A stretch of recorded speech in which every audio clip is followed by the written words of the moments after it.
جنگ جمل جنگ صفین کے متعلق خلفشار مچا کر رکھا ہے کچھ لوگوں نے. اس لیے حقیقت کیا ہے وہ بتاؤں گا. اس وقت جب بصرہ میں گئے تھے حضرت علی، ایک مشہور تابعی ہیں اور ایک صحابی ہیں حضرت احنف بن قیس، انہوں نے پوچھا تھا حضرت علی سے، اے علی آج آپ اپنے گھوڑے پر سوار ہو کر بصرہ تک آ گئے ہیں، آپ یہ بتائیں رسول پاک صلی اللہ تعالی علیہ وسلم نے کیا آپ کو اس کا حکم دیا تھا، یا آپ یہاں تک کس لیے آئے؟ تب حضرت علی نے تفصیلاً ایک حدیث پر جو حضرت علی سے مروی ہے بیان کیا، کہا لوگوں سنو، میری قرابت رسول اللہ سے کیا ہے وہ بتانے کی چندہ ضرورت نہیں، میری رشتہ داری کیا ہے، لیکن جب رسول کریم صلی اللہ تعالی علیہ وسلم کی وفات ہوئی تو ہمیں ڈر یہ تھا کہ اختلاف پیدا ہو جائے گا مسلمانوں میں، لیکن اللہ کریم ایسا کرم کیا کہ حضرت ابو بکر صدیق کو مہاجرین اور انصار سب نے بالاتفاق خلیفہ مان لیا. حضرت علی کہتے میں بھی اس میں تھا، میں نے بھی حضرت ابو بکر کی خلافت کو تسلیم کیا، اور صرف اتنا نہیں کہ نہ چاہتے ہوئے، بلکہ حضرت علی کہتے وہ اس کے اہل تھے اور اس کے حقدار تھے، ان سے افضل ہم میں کوئی نہیں تھا، میں نے ان کی خلافت کو تسلیم کیا. اور جب انہوں نے جنگوں میں شرکت کا کہا، میں نے جنگوں میں شرکت کی، جتنا انہوں نے مجھے حصہ دیا میں اس میں سے حصہ لیتا رہا. لیکن جب حضرت ابو بکر صدیق کا انتقال ہوا تو حضرت علی کہتے ہیں میرے دل میں یہ خیال تھا، لیکن حضرت ابو بکر نے جانے سے پہلے ایک وصیت کر دی تھی مسلمانوں کو حضرت عمر کے نام پر کہ عمر بن خطاب کو میں صحیح سمجھتا ہوں، تم لوگ اپنا اس کو منتخب کر لو. تو حضرت علی کہتے ہیں حضرت ابو بکر کی ہم حد درجہ تعظیم کرتے تھے، اس لیے ان کے فرمان کے آگے کوئی جا نہیں سکتا تھا. حضرت عمر کو ہم نے خلیفہ بنایا. حضرت علی کہتے ہیں میں نے حضرت عمر کے 10 سالہ زمانے میں جتنی جنگیں انہوں نے مجھے جہاں جہاں بھیجا میں نے شرکت کی، جو مال غنیمت ملتا تھا ان کی طرف سے میں نے سب لیا، اور ہر چیز میں ان کے شانہ بشانہ رہا. پھر جب حضرت عمر کا انتقال ہوا تو وہ کہتے ہیں کہ وہ مجلس شورا بنا کر گئے تھے 6 لوگوں کی، اس میں میں بھی تھا، اور اس میں 6 لوگوں میں جب انتخاب کرنے کی بات آئی تو 2 ہٹ گئے اور 2 نے ہمارے حوالے کر دیا. سبحان اللہ. لاسٹ میں 2 بچ گئے، علی اور عثمان رضی اللہ تعالیٰ عنہما. حضرت علی کہتے ہیں چونکہ عبد الرحمن بن عوف نے مجھ سے یہ وعدہ لیا تھا، وہ 6 میں سے ایک صحابی عبد الرحمن بن عوف بھی ہیں، انہوں نے حضرت علی سے وعدہ لیا تھا اے علی اگر آپ کے علاوہ میں کسی اور کے ہاتھ میں بیعت کروں تو کیا آپ اس کے خلاف جائیں گے؟ حضرت علی کہتے ہیں ہرگز نہیں جاؤں گا، آپ جس کی بیعت کو قبول کریں گے میں بھی اس کی بیعت کو قبول کروں گا. حضرت علی کہتے ہیں جب عبد الرحمن بن عوف نے مجھ سے یہ وعدہ لیا تھا اور وعدے کے بعد انہوں نے حضرت عثمان کے ہاتھ میں بیعت کر لی تو میں اپنے وعدے کے خلاف نہیں جا سکتا، میں نے بھی حضرت عثمان کے ہاتھ میں بیعت کر لی. یہ حضرت علی کی خود بیان کردہ روایت میں آپ کے سامنے رکھ رہا ہوں. اور پھر 12 سال گزر گئے حضرت عثمان کے. حضرت علی کہتے ہیں پھر حالات ایسے سنگین ہو گئے کہ حضرت عثمان کا قتل ہو گیا، جو بالکل صحیح فرمایا آپ نے، وہم و گمان میں نہ تھا کہ قتل تک ہو جائے گا. معاملات بدل رہے تھے، فتنہ پھیل چکا تھا، لیکن اتنے سنگین حالات بن گئے کہ ان کا قتل ہو گیا جس سے ہم ہرگز راضی نہیں. اب اس کے بعد بات آتی ہے خلیفہ چننے کی. حضرت زبیر، حضرت طلحہ، یہ 2 ایسے صحابہ ہیں جو عشرہ مبشرہ میں سے رسول اللہ صلی اللہ علیہ وسلم نے جن کو دنیا میں جنت کی بشارت دی، ان میں 2 یہ ہیں. یہ صحابہ بڑے صحابہ کہلاتے تھے، مدینے میں جتنے تھے سب آئے، سب آ کر حضرت علی کے پاس کہنے لگے آپ اپنی بیعت کا اعلان کر دیں اور آپ خلیفہ ہیں. حضرت علی نے کہا مجھے اس کی خواہش نہیں، میں خلیفہ کی بجائے وزیر بننا پسند کروں گا، تم میں سے جو چاہے خلیفہ بن جاؤ. کیونکہ حالات ایسے تھے اس وقت حضرت علی کو خلیفہ بنایا جا رہا ہے جب انتشار بہت پھیل چکا تھا، امن کا دور نہیں تھا، جگہ جگہ جماعتیں کھڑی ہو گئی تھیں، صبائی فتنہ، کوفہ میں الگ، بصرہ میں الگ، عراق میں الگ اور شام میں الگ اور مدینہ مکہ والے الگ. یہ حالات پر حضرت علی کو خلیفہ بنایا جا رہا ہے. حضرت علی نے منع کیا، اس کے بعد پھر لوگوں نے اصرار کیا آپ سے بہتر ہماری جماعت میں کوئی نہیں. حضرت علی کہتے ہیں جب انہوں نے اصرار کیا تو میں نے اللہ اس کے رسول کے احکام کی شرط پر اور خلفائے ثلاثہ جو گزر چکے ان کی اتباع، ان کی پیروی پر سب کی بیعت لینا شروع کیا. حضرت علی جب بیعت لینے لگے، یہ تقریباً 35 ہجری کا واقعہ ہے. حضور صلی اللہ تعالیٰ علیہ وسلم کی وفات کو 25 سال گزر چکے تھے. یہ 35ویں ہجری میں حضرت علی رضی اللہ تعالیٰ عنہ خلافت پر متمکن ہوئے مدینہ طیبہ میں. اب خلافت کا پہلا دور ہے, یعنی ابھی پہلا دن ہے. آپ بہترین خطیب تھے. حضرت علی کرم اللہ وجہ الکریم خطبہ بہت اعلیٰ دیا کرتے. خطبے کے بعد آپ یہ جو فتنہ پھیلا تھا اس کو ٹھنڈا کرنے کے لیے کوششیں فرما رہے تھے. لیکن اسی اسنا میں ہوا کیا, حضرت علی رضی اللہ تعالیٰ عنہ نے چند دنوں کے بعد بہت سخت قسم کے فیصلے لیے. اس سے معاملات اور سخت ہو گئے. کیا؟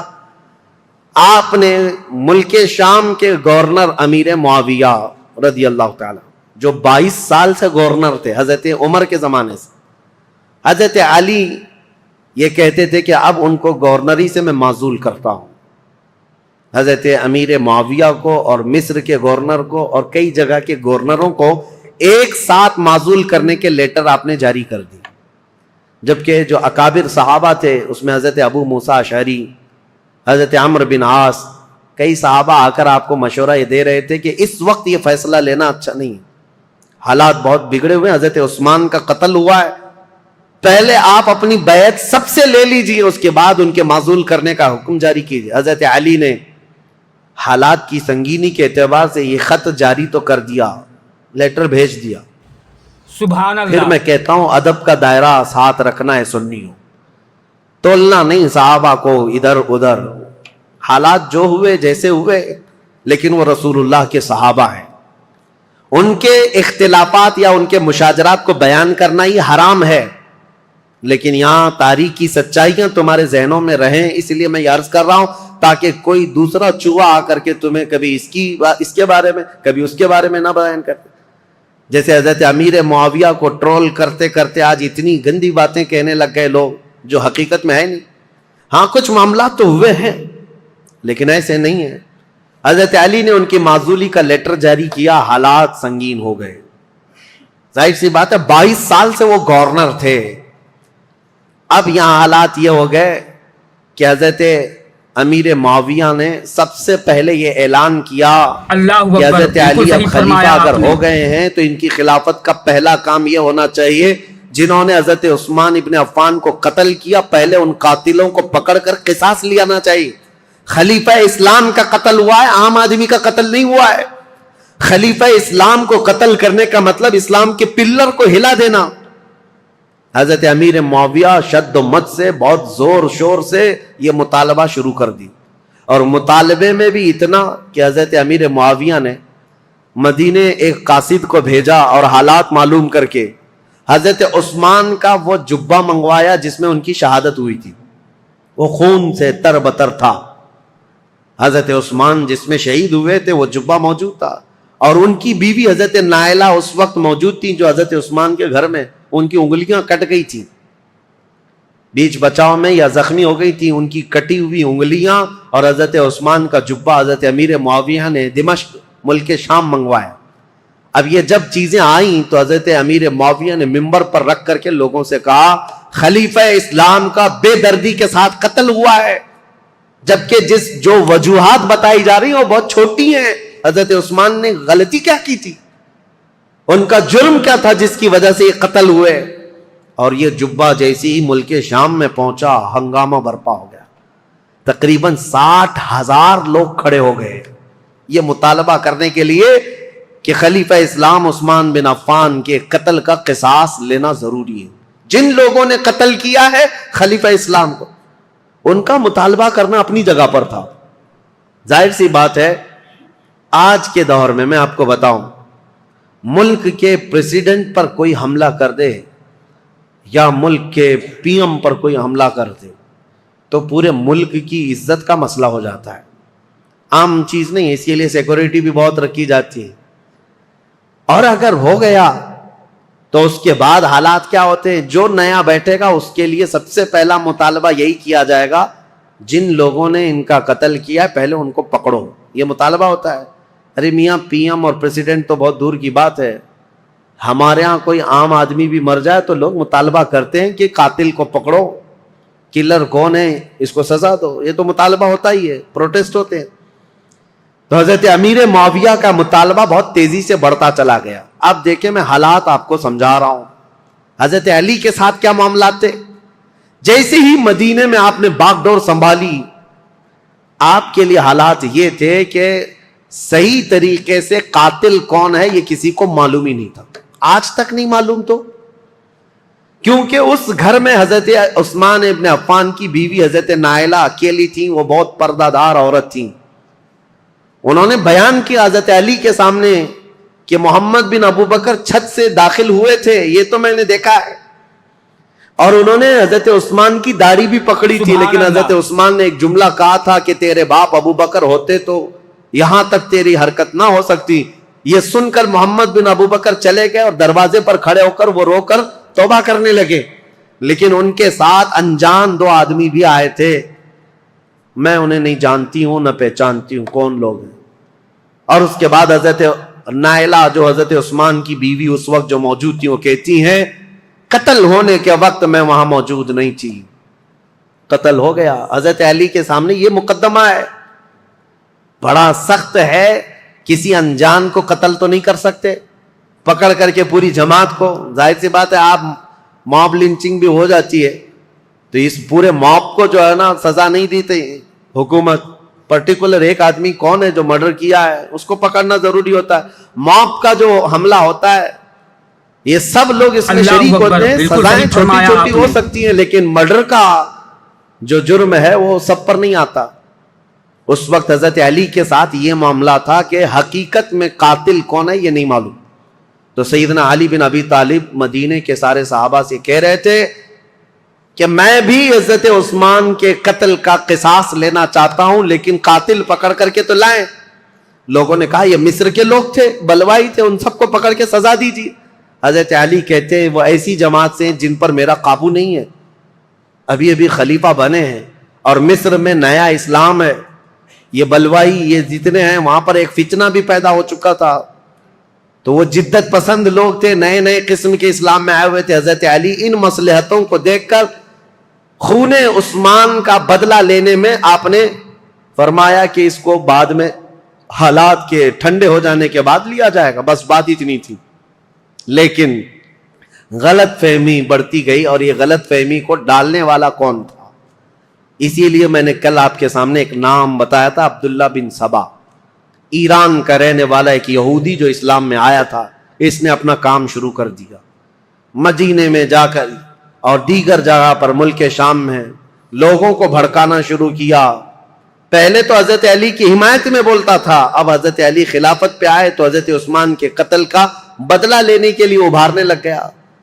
اب ہوا یہ کہ حضرت عائشہ صدیقہ رضی اللہ تعالیٰ عنہ, ان کا بھی کردار ہے تاریخ میں, ام المومنین ہے, زبان نہ کھولنا ان کے لیے بھی گستاخی کے لیے, ایمان برباد ہو جائے گا. ام المومنین رسول اللہ صلی اللہ علیہ وسلم کی محبوبہ ہیں, زوجہ ہیں.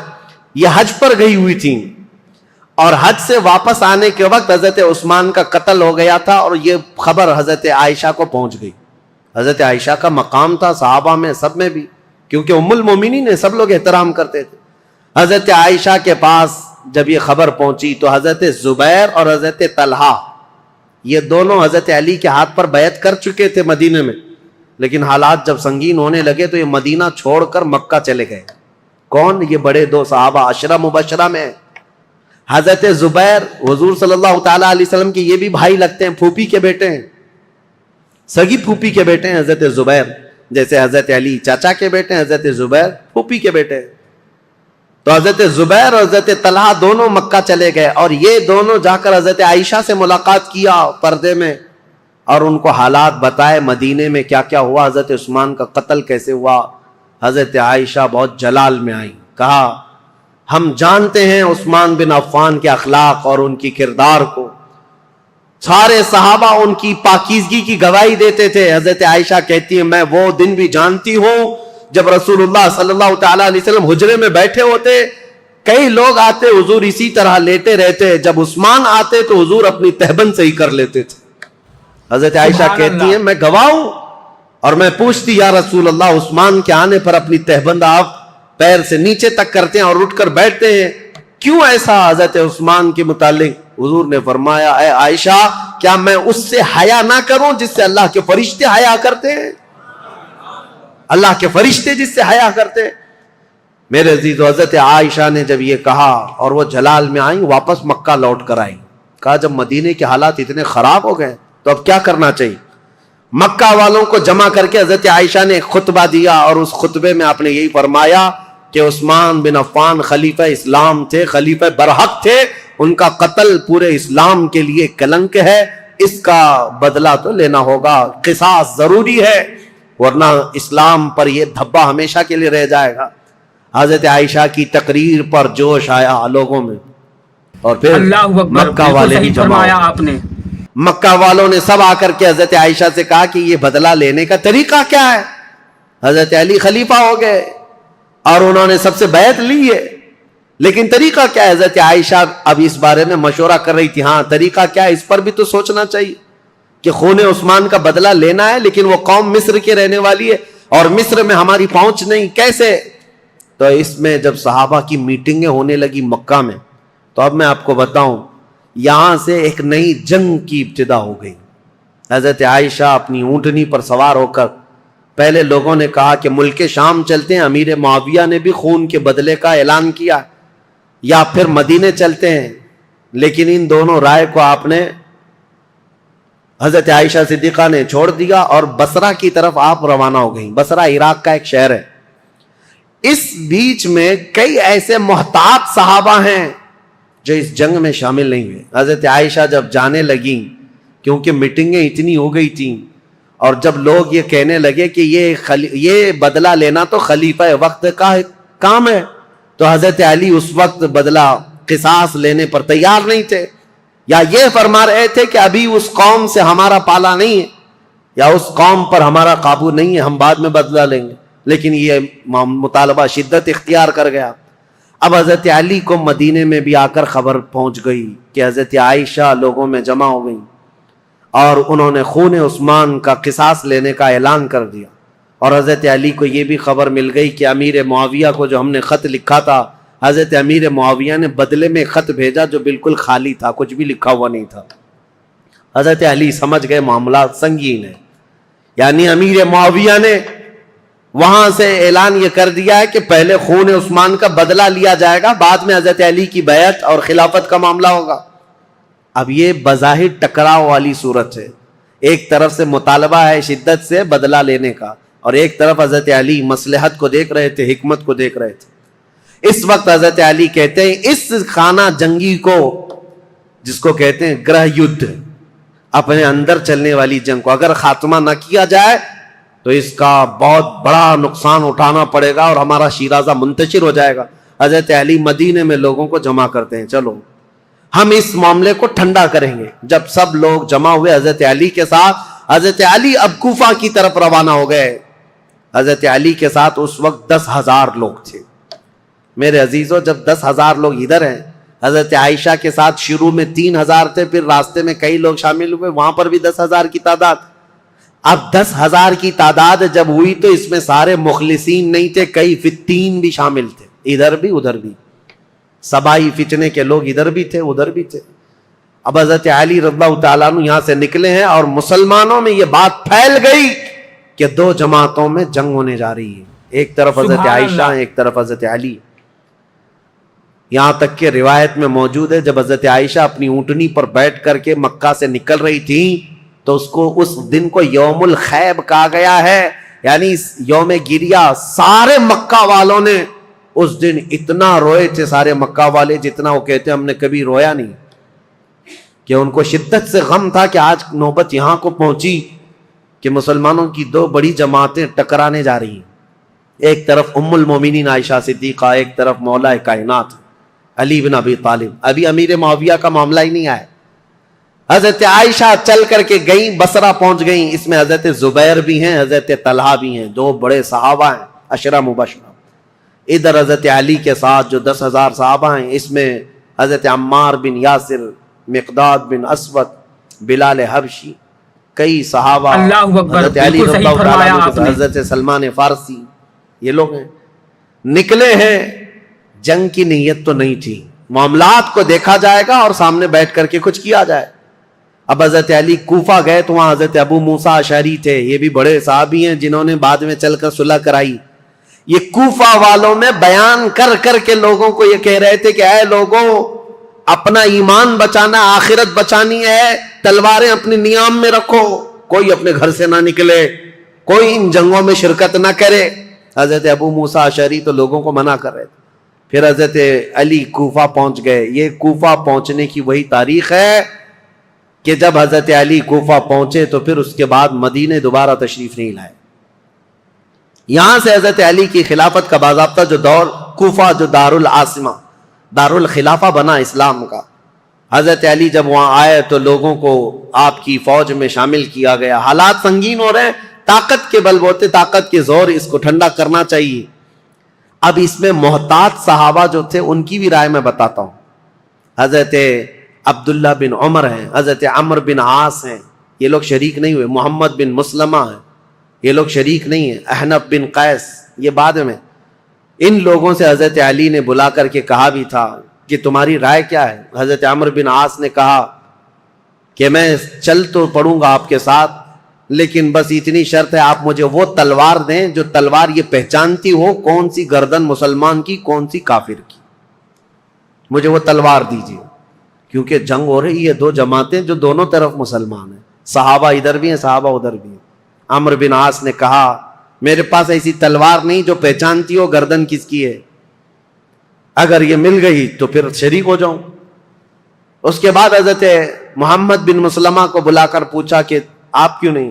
کہا میں نے رسول اللہ صلی اللہ تعالی علیہ وسلم سے سنا تھا، میرے آقا نے فرمایا تھا محمد بن مسلمہ اس تلوار کو کبھی نیچے ہونے نہیں دینا، اعلاء کلمت الحق کے لیے استعمال کرنا، اور جس دن یہ نوبت آ جائے کہ یہ تلوار تجھے کسی مسلمان پر اٹھانی پڑے تو احد پہاڑ کے پاس جا کر کسی پتھر پر تیری تلوار توڑ دینا. محمد بن مسلمہ کہتے ہیں کل رات جا کر میں نے اپنی تلوار توڑ دی. آج نوبت یہاں پہنچ گئی ہے کہ ہمیں تلوار اٹھانی پڑ رہی ہے، میں تو تلوار توڑ چکا ہوں. حضرت عبداللہ بن عمر انہوں نے بھی یہی کہا کہ میں فرق نہیں کر پاؤں گا کہ کون حق پر ہے کون کس پر ہے، اسی لیے میں اس میں شریک نہیں ہوں. کچھ محتاط صحابہ ان میں نہیں آئے، لیکن حضرت علی جب سفر پر روانہ ہو، یاد رکھو مسلمانوں ایمان کی حفاظت اسی میں ہے، دونوں جگہ کا بیلنس برقرار رکھو، ام المومنین کا بھی مولا کائنات کا بھی، دونوں رسول اللہ کی قرابت دار ہیں، رشتہ دار ہیں. حضرت عائشہ صدیقہ جب آئیں تو اب مشورے ہو رہے تھے، میٹنگیں ہو رہی تھی، ان کے خطبے اتنے پر اثر تھے کہ لوگ جمع ہوئے. جب وہ بصرہ میں گئی تو 12,000 لوگ جمع ہوئے. کہا کہ نہیں حق پر ہیں، خون عثمان کا بدلہ لینا چاہیے.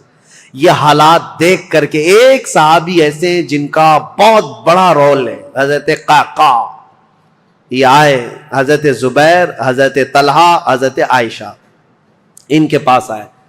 کہا اچھا یہ میٹنگ بعد میں ہوئی، اس سے پہلے ایک حادثہ ہو گیا تھا. کیا ہے؟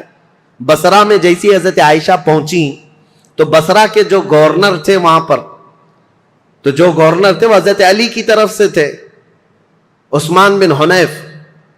انہوں نے کیا کیا کہ راستہ روکنا ہے ان کا، یہ تو لڑنے کے لیے آئے، تو انہوں نے فوراً ہی جنگ شروع کر دی، جبکہ حضرت علی کے آنے کا انتظار کرنا تھا. تو عثمان بن حنیف نے لوگوں کو اتار دیا اور جنگ جیسی خالی راستہ روکنے کے لیے شروع ہوئی تھی، اس میں 700 لوگ مارے گئے بصرہ کے. اب ظاہر سی بات ہے جب بصرہ میں اتنا بڑا قتل ہو گیا تو جو 12,000 لوگ تھے ان میں سے 6,000 لوگ پھر گئے. کہا یہ تو اپنے ہی لوگوں کا قتل ہو رہا ہے، یہاں اپنے ہی لوگ مر رہے ہیں. تو 6,000 لوگ جب چھوڑ دیے تو حضرت عائشہ کے پاس رات میں حضرت قعقاع آئے. حضرت عائشہ تھی، حضرت زبیر، حضرت طلحہ، یہ تینوں بڑے لوگ بیٹھے تھے. حضرت قعقاع آئے اور کہا دیکھیں کیا حالات بدلتے ہوئے یہاں تک نہیں پہنچے، آپ لوگ تو نکلے تھے عثمان بن عفان کے قتل کا بدلہ لینے کے لیے، لیکن مسئلہ یہاں تک پہنچ گیا کہ جو گورنر بصرہ کے ہیں انہوں نے راستہ روکا، اور ان کے راستہ روکنے کی وجہ سے جو جنگ ہوئی اس میں 700 لوگ مارے گئے. اب ان 700 لوگوں کے مارے جانے کا بدلہ اب کس سے لیا جائے گا؟ ان کا قصاص کس سے لیا جائے گا؟ اب آپ کے ایک ایک فوجی سے وہ قصاص لینا پڑے گا، اتنے مر گئے. تو ڈائیورٹ ہو جائے گا مسئلہ. کہاں آپ کس کام کے لیے نکلے تھے اور کس کام میں آ گئے. کل کو اگر گورنر بصرہ کے عثمان بن حنیف کا قتل ہوتا ہے تو پھر یہ مطالبہ بدل جائے گا. اب آپ کے بارے میں بھی لوگ یہ کہیں گے تم تو نکلے تھے عثمان بن عفان کے قتل کا بدلہ لینے کے لیے, لیکن تم نے اپنے ہاتھوں سے بصرہ کے گورنر کا قتل کیا, اب ان کا قصاص ہم آپ سے لیں گے. بات تو برابر ہو جائے گی. حضرت قعقاع کی یہ باتیں اتنی اثر کر گئیں, حضرت عائشہ نے کہا قعقاع جو کہتے ہیں بالکل سچ ہے, ہمیں جنگ نہیں کرنی چاہیے, ہمیں جنگ نہیں کرنی چاہیے. حضرت زبیر, حضرت طلحہ کے پاس بھی وہ آئے, اسی طرح کی تقریر کی. تینوں نے کہا حضرت علی سے ہماری ذاتی کوئی دشمنی نہیں, صرف اسلام کے اس پلر کو کوئی ہلا نہ پائے اس لیے ہمارا یہ مطالبہ تھا. لیکن آپ کی بات صحیح ہے کہ اب یہ جنگ چھڑ جائے تو اپنوں کا قتل بہت زیادہ ہوگا. تو حضرت قعقاع سے ان تینوں نے کہا جو باتیں آپ نے ہم سے کی ہیں یہی باتیں علی بن ابی طالب سے بھی کرو, اگر وہ بھی راضی ہیں یہ مصالحت کے لیے تو جنگ کی ضرورت ہی نہیں. تو حضرت قعقاع سیدھے کوفہ گئے حضرت علی کے پاس. یہی ساری باتیں حضرت علی کے پاس انہوں نے رکھا, کہا ایسے حالات ہیں. حضرت علی نے گرین سگنل دے دیا اور کہا ہم بھی جنگ کے لیے نہیں آئے قعقاع, جو تم باتیں کر رہے ہو ہم بیٹھیں گے, زبیر اور طلحہ میرے بھائی ہیں, ہم مصالحت کے لیے جائیں گے. حضرت علی جب آئے بصرہ تو یہ دونوں جماعتیں, حضرت عائشہ کی جماعت ہے, حضرت علی بن ابی طالب کی. سنو توجہ سے, اب اصل مسئلہ شروع ہوتا ہے. رات کو میٹنگیں ہوئی مصالحت کے لیے, حضرت قعقاع کبھی ادھر گئے کبھی ادھر گئے, دونوں نے رات میں ایگریمنٹ بھی لکھ لیا. حضرت زبیر خود چل کر کے حضرت علی کے پاس آئے. حضرت علی سے گفتگو کرنے سے پہلے ہی حضرت علی نے ان سے پوچھا اے زبیر تمہیں یاد ہے رسول اللہ صلی اللہ علیہ وسلم نے ایک مرتبہ میں بھی تھا اور تم بھی تھے.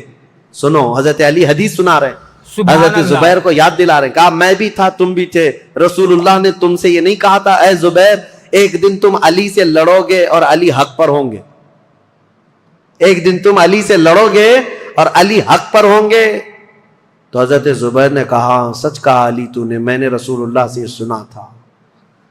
کہا حضرت زبیر اسی دن وہاں سے کہتے میں لڑنا نہیں چاہتا تم سے, نکل گئے.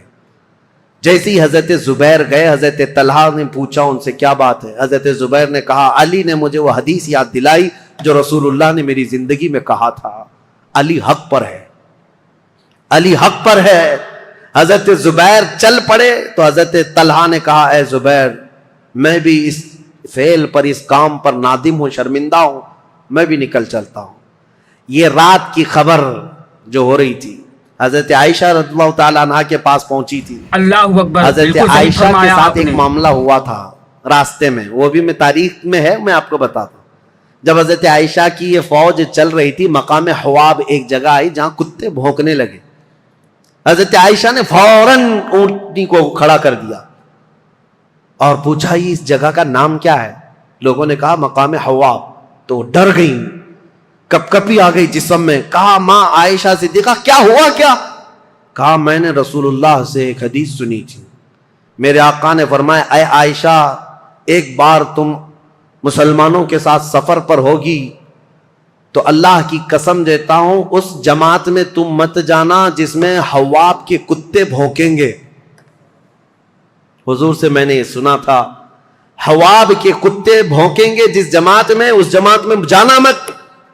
حضرت عائشہ نے کہا کہ اگر یہاں حواب کا مقام ہے تو کتے بھونک رہے ہیں اور میں نہیں چاہتی کہ اس جماعت میں ہوں. یہ بصرہ آنے سے پہلے کی بات ہے. لیکن کیا بتائیں جماعت میں فتنہ انگیزی کرنے والے جو سبائی لوگ تھے ان میں 40 لوگ ایسے آئے جنہوں نے اللہ رسول کی قسم اٹھائی, قرآن کی قسم اٹھا کر کہا یہ حواب کا مقام ہے ہی نہیں, حواب ہے نہیں, یہ دوسری جگہ ہے, یہاں کے کتے روز بھونکتے رہتے.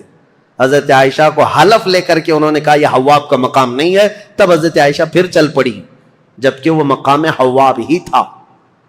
حضرت عائشہ جب بصرہ پہنچی تو اب حالات جو مصالحت کے ہو رہے تھے, رات کو ایگریمنٹ لکھ دیا گیا, لیکن جیسے ہی یہ سبائی 3 لوگوں کو پتا چلا دونوں جماعتوں میں صلح ہو رہی ہے تو دونوں جماعتوں میں صلح کی بات سن کر یہ سبائی لوگ جتنے جنگ میں شریک تھے سب کے سب بھڑک اٹھے اور کہا ہم یہاں تک صلح کرنے آئے ہیں, ہم تو ایک دوسرے کی گردن مارنے آئے ہیں، اگر یہ بڑے لوگ صلح کر رہے ہیں تو ہم تو نہیں صلح کریں گے۔ یہ فتنہ اٹھایا گیا اور صبح ہوتے ہی حضرت زبیر جا رہے تھے، اپنا سامان لے کر اس میدان سے نکل رہے تھے، ایک سبائی شخص آیا اور حضرت زبیر کو پیچھے سے نیزہ مار کر شہید کر دیا۔ رسول اللہ صلی اللہ علیہ وسلم کے بھائی، پھپھیرے بھائی، عشرہ مبشرہ میں سے حضرت زبیر جیسے ہی شہید ہوئے، حضرت طلحہ دوڑتے ہوئے آئے کہ ظالم جماعت نے حضرت زبیر کو مار دیا ہے، رسول اللہ کے اس صحابی کا قتل ہوا، یہ پہلا قتل ہوا ہے۔ جیسی حضرت طلحہ ان کی لاش کے پاس دوڑتے ہوئے آئے، ان سبائیوں نے حضرت طلحہ کی بھی گردن مار دی۔ 2 عشرہ مبشرہ میں سے صحابہ تھے، قتل ہو گئے۔ اب ہوا یہ کہ جیسے ہی حضرت زبیر اور حضرت طلحہ شہید ہوئے تو یہ جو جماعت آئی تھی، ان سب میں یہ اعلان ہوا کہ حضرت علی کے ساتھ جو جماعت آئی ہے انہوں نے وعدہ خلافی کی ہے، رات کو صلح کیا اور صبح قتل کیا ہے۔ اس اعتبار سے جنگ شروع ہو گئی۔ ادھر سے جو حضرت عائشہ کے ساتھ لوگ آئے تھے وہ جنگ میں کود پڑے اور ادھر سے جو تھے وہ بھی جنگ میں کود پڑے۔ یہ گھمسان کی جنگ چلتی رہی، اتنی سخت جنگ تھی، اتنی سخت جنگ تھی کہ ایک دن کے اندر 12,000 مسلمان قتل ہوئے۔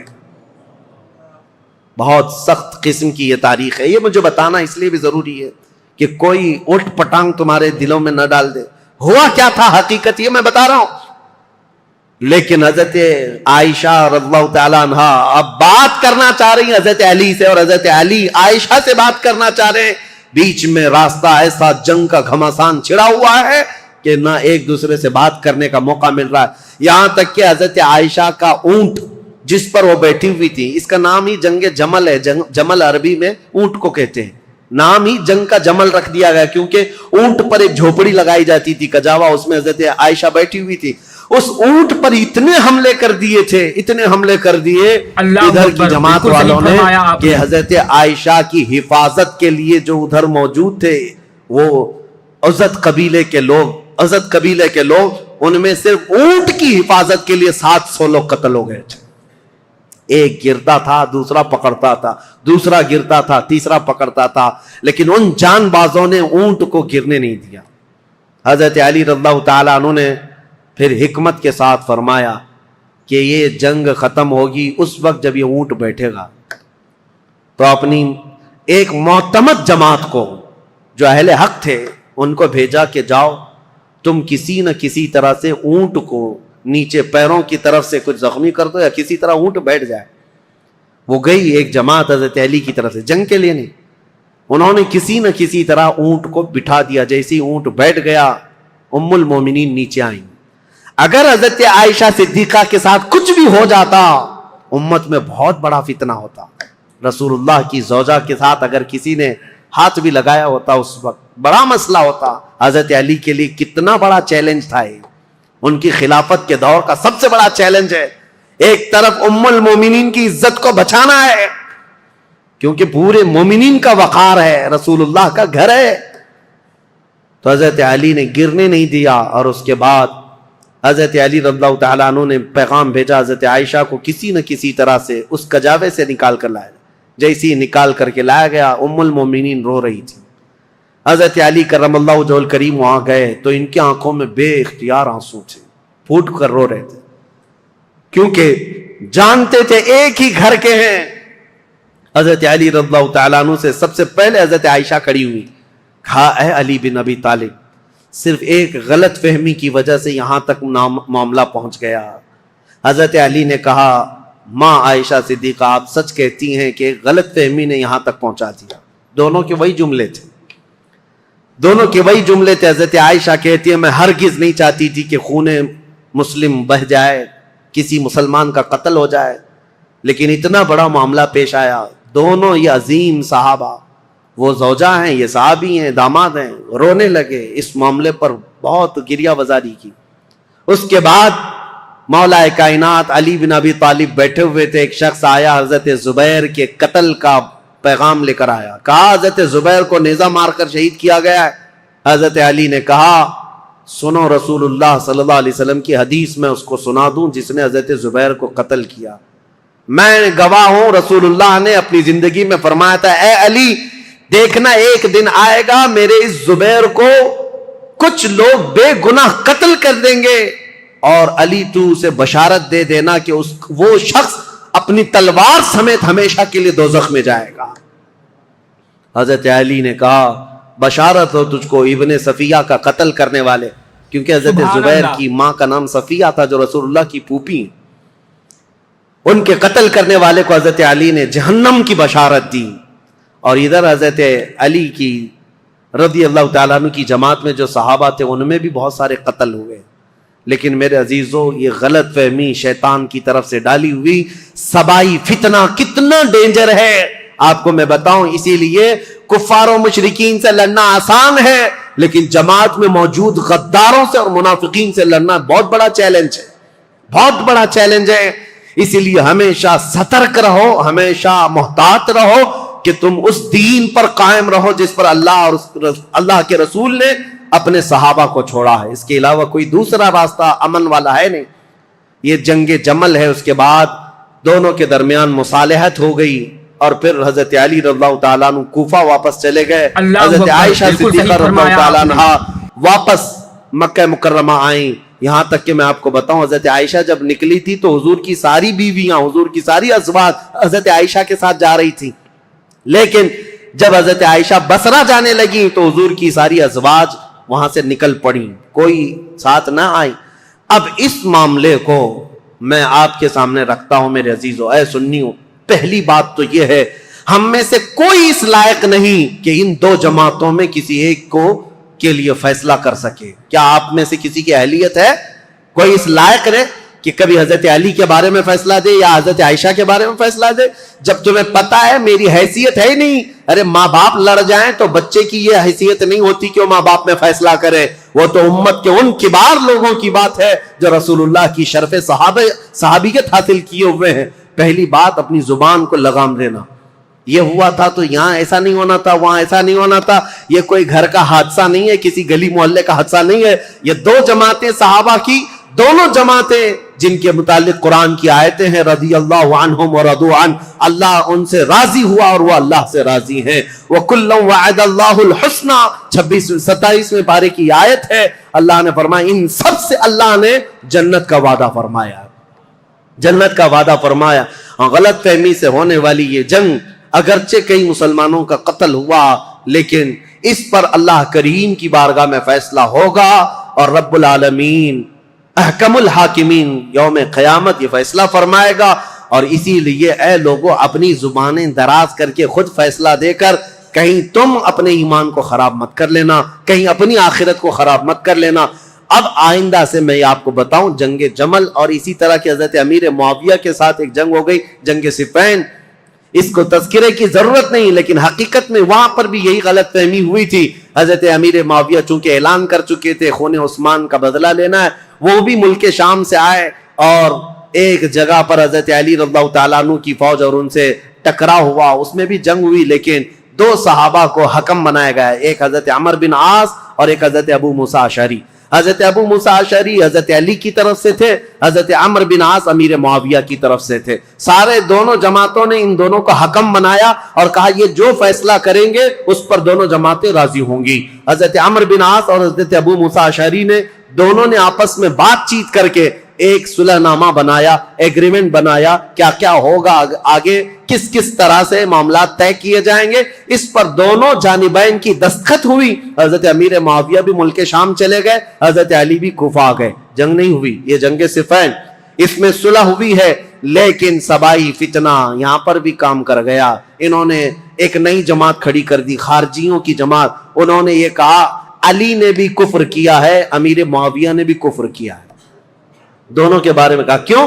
کہا دونوں نے حکم بنایا، اپنا فیصل بنایا، اور حکم صرف اللہ ہے، حکم صرف اللہ ہے۔ لا حکم الا للہ آیت پڑھتے تھے اور کہتے تھے قرآن میں تو ہے اللہ ہی حکم ہے، اللہ کے علاوہ کوئی حکم نہیں۔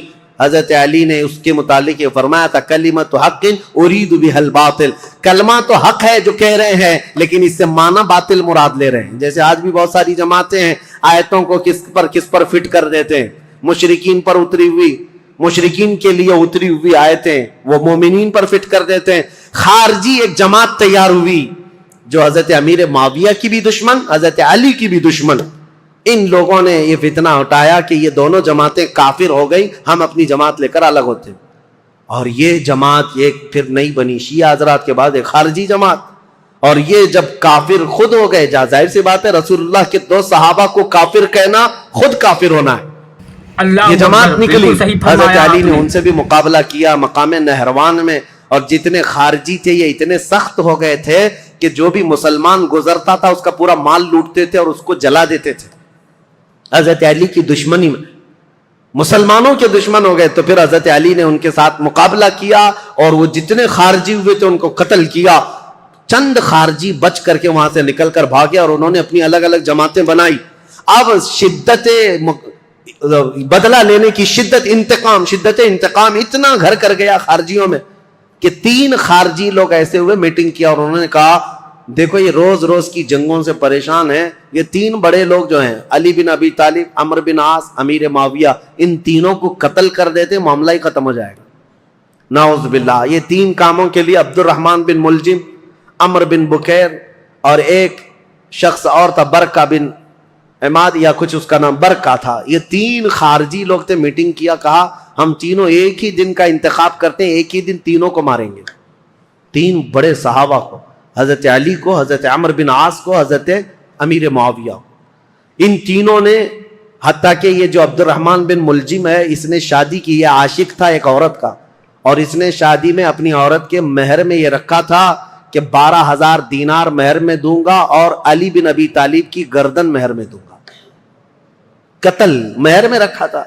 اس قدر دشمنی کوٹ کوٹ کر بھری ہوئی تھی، اور ان تینوں نے ایک تاریخ متعین کی، رمضان المبارکہ کی۔ 17 رمضان کو تینوں اپنے اپنے علاقوں میں گئے، حضرت علی کوفہ میں تھے، حضرت عمرو بن عاص یہ مدینے میں یا دوسرے علاقے میں تھے، حضرت امیر معاویہ ملک شام میں تھے، تینوں پھیل گئے اپنے اپنے ان منصوبوں کو لے کر۔ اور حضرت امیر معاویہ حضرت عمرو بن عاص کے لیے جو لوگ گئے تھے، ایک برکہ اور ایک جو حضرت عمرو بن عاص کو قتل کرنے والا تھا، یہ تینوں بکیر، عمرو بن بکیر، یہ دونوں جو ہے اپنی پلاننگ میں فیل ہوئے، لیکن عبد الرحمن بن ملجم یہ تلوار کو زہر میں بجھا کر کے کوفہ میں روز انتقام کی آگ میں بھڑکتا رہا۔ اور حضرت علی رضی اللہ تعالیٰ عنہ ایک رات سوئے ہیں اور خواب میں رسول اللہ صلی اللہ علیہ وسلم کو دیکھا، جیسے حضرت عثمان اپنی شہادت کے دن ایک دن پہلے دیکھے۔ حضرت علی رضی اللہ تعالیٰ عنہ نے خواب میں رسول اللہ سے عرض کیا، یا رسول اللہ میری امت نے مجھے ٹھیس پہنچائی، آپ کی امت کے کچھ لوگوں نے مجھے ٹھیس پہنچائی۔ رسول کریم صلی اللہ تعالیٰ علیہ وسلم نے فرمایا، اے علی تم کل کھڑے ہو جانا، ان قریب وہ پوری قوم ہلاک ہوگی جس نے تجھے ٹھیس پہنچائی۔ رسول کریم صلی اللہ تعالیٰ علیہ وسلم نے فرمایا، اور ان کی زندگی میں ہی یہ حضور نے فرمایا تھا، علی جو جماعت تم سے نفرت کرے گی وہ جہنم میں جائے گی۔ حضور نے تو منافق کی علامت بھی بتائے، جس کو علی سے بغض ہوگا وہ مومن نہیں منافق ہوگا، زندگی میں فرمایا تھا۔ تو حضرت علی نے خواب دیکھا، صبح حضرت حسن کو اٹھایا بستر سے، سبحان امام اللہ، حسین کو اٹھایا، کوفہ میں تھے، کہا کہ چلو فجر کی نماز کے لیے جا رہے تھے، اور حضرت علی کی عادت تھی فجر کی نماز کے لیے لوگوں کو جگاتے تھے، ہر گھر سے آواز دیتے تھے زور سے۔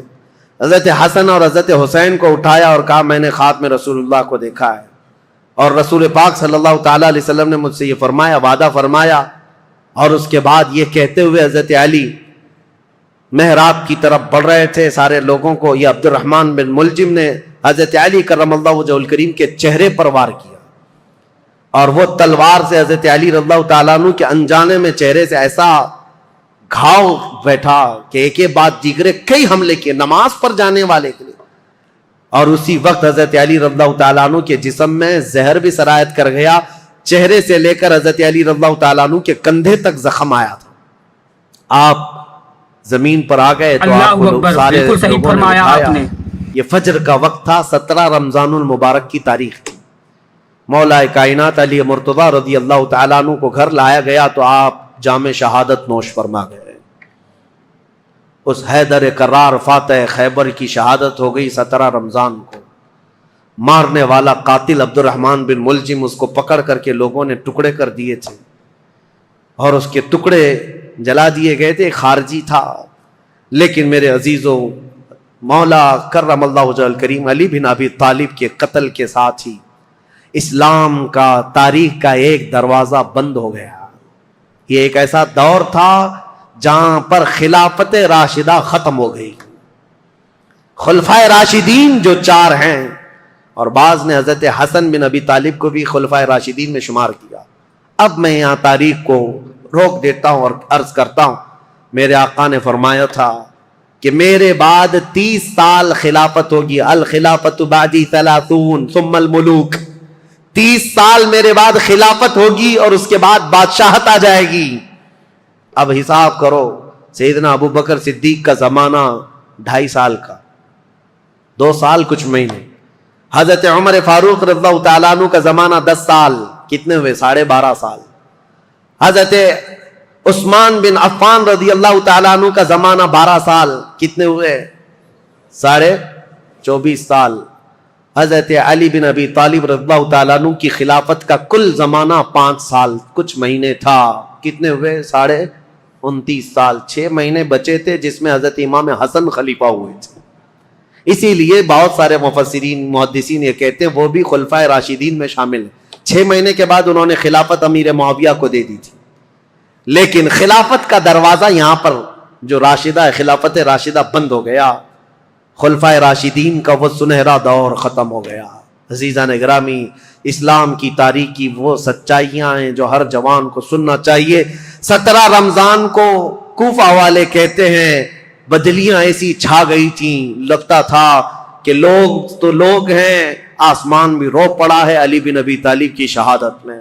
حضرت علی کرم اللہ وجہ الکریم کا جسد خاکی لایا گیا.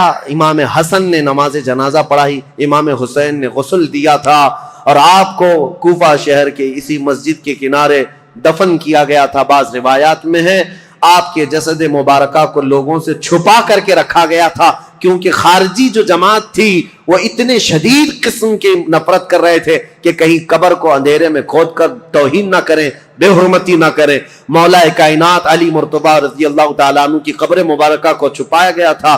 لیکن بہت ساری روایتیں بتاتی ہیں مقام نجف اشرف جو کوفہ کا حصہ تھا جہاں مولا علی کو دفن کیا گیا، آج بھی امیر المومنین کا دروازہ بڑی شان کے ساتھ کھلا نظر آتا ہے. اور ان کی تربت انور پر جب جھنڈا لہراتا ہے تو میرے عزیزوں، کئی مرتبہ نجف جانے کا موقع ملا، کئی مرتبہ عراق گیا. جب بھی اس لہراتے ہوئے جھنڈے کو دیکھتا ہوں تو خیبر یاد آ جاتا ہے. مولا کائنات کی وہ تلوار کی شکلیں لٹکائی گئی ہیں. اگرچہ شیعہ لوگوں کی وہاں پر حکومت ہے، لیکن حیدر کرار کے دربار میں جاتے ہیں تو دل ہچکولے لینے لگتا ہے اور بدن میں کپکپی آتی ہے. اس دربار میں آئے ہیں جس نے خیبر کے پھاٹک کو ایک ہاتھ سے اکھاڑ کر پھینکا تھا، جس نے اسلام کی تاریخ میں ایک نیا دروازہ کھولا تھا، جس کو رسول اللہ نے اپنی وفات کے وقت تک پسند کیا تھا. آپ کو پتا ہے پیدا ہوئے علی، حضرت علی جس دن پیدا ہوئے رسول اللہ نے اپنا لعاب پاک ان کو چٹایا تھا. روایات یہ ہیں حضرت علی نے آنکھیں کھولی نہیں تھی، سب سے پہلے آنکھیں کھولی تو دیکھا تو چہرے رسول کو دیکھا تھا. رسول کریم صلی اللہ تعالیٰ علیہ وسلم کے گھر میں پرورش پائے، اپنے باپ کے گھر میں نہیں، رسول اللہ کے گھر میں. جب رسول اللہ نے اسلام کی دعوت دی، سب سے پہلے اسلام لانے والے علی بن ابی طالب تھے. جنگوں میں ہر جگہ شریک، بدر میں بڑھ کر مقابلہ کرنے والے. احد میں حضرت علی کے جسم پر 18 زخم ایسے تھے جن ہر زخم سے خون رستا تھا. صحابہ کہتے ہیں ہم کہتے تھے علی کو کہ زخموں کی پٹی کر لو، لیکن وہ دوڑے جاتے تھے کہ میں رسول اللہ کو دیکھ لوں. میدان جنگ میں اس طرح ثابت قدم رہنے والے. ایک مرتبہ لوگوں نے کہا حضرت علی ان کے پنڈلی میں ایک تیر ایسا چبھ گیا تھا کہ نکالتے تو گوشت نکل آ جاتا تھا، آپ نکالنے نہیں دے رہے تھے. لوگوں نے کہا علی بن ابی طالب کی اس پنڈلی سے تیر اس وقت نکالو جب یہ نماز پڑھنے کے لیے چلے جائیں، اس لیے کہ نماز میں ایسے محو ہو جاتے تھے، دنیا و ما فیہا سے بے خبر، دنیا میں ہو کیا رہا ہے، کیونکہ وہ اپنے خالق کائنات کے رب کے حضور سجدہ کرتے. جو لوگوں نے یہ کہا حضرت علی جیسی نماز کے لیے رکعت باندھے، ان کی پنڈلی سے یہ تیر کھینچ کر نکالا گیا، اس تیر کے ساتھ گوشت بھی نکل کر کے آ گیا، لیکن ان کی نماز نہیں ٹوٹی. نماز مکمل کیا، سلام پھیرنے کے بعد لوگوں سے پوچھا کس نے میری پنڈلی سے تیر نکالا اور کس وقت نکالا مجھے تو خبر ہی نہ ہوئی۔ وہ حیدر کرار کی نماز تھی، رسول اللہ کے ساتھ ہر گھڑی رہنے والے حضور صلی اللہ تعالی علیہ وسلم نے اپنی عزیز لخت جگر فاطمہ الزہرا کے لیے کسی کو منتخب کیا تھا، وہ علی بن ابی طالب کو منتخب کیا تھا۔ اور یہ بات بھی بتا دوں، رسول اللہ نے اپنے جانے کے وقت جن لوگوں کا نام فرمایا تھا کہ میں ان لوگوں سے راضی ہوں، وہ کون لوگ تھے جن کے ناموں میں حضرت علی کا نام تھا؟ حضور نے فرمایا میں ان سے راضی ہوں۔ وفات کے وقت بھی رسول اللہ ان سے راضی تھے، اور حضور صلی اللہ تعالی علیہ وسلم کے پردہ کرنے کے بعد جو سعادت حاصل ہوئی حضرت علی کو، حضور صلی اللہ تعالی علیہ وسلم کا کفن حضرت علی نے باندھا تھا، تجہیز و تکفین آپ نے فرمائی تھی، اور رسول کریم صلی اللہ تعالی علیہ وسلم کو آخری مرتبہ قبر انور میں جو اتارا گیا ہے، اس قبر میں اترنے والے بھی علی بن ابی طالب تھے۔